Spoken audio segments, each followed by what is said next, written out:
Okay, మళ్ళీ క్లీన్గా బ్యాలెన్స్గా ఉండాలి.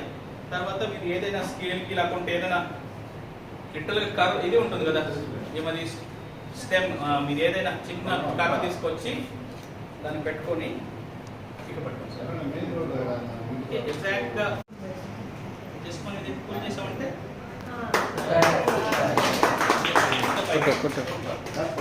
ఓకే, మీరు ఏం తీసుకోవచ్చు, జస్ట్ ఫ్యాన్ గాలికి అది ఫ్యాన్ గాలి ఇంటి దగ్గర గాలికి అది వస్తూనే ఉంటుంది. జస్ట్ ఉడికేది ఈ గాలికి ఇట్లా ఇట్లా ఊగినా కూడా వస్తూనే ఉంటుంది, ఇది వింగ్స్ అవుతూనే ఉంటుంది. లేకపోతే గాలి ఇప్పుడు వచ్చి ఇట్లా ప్రెస్ చేసినా ఇట్లా ఫ్లై అవుతూనే ఉంటుంది.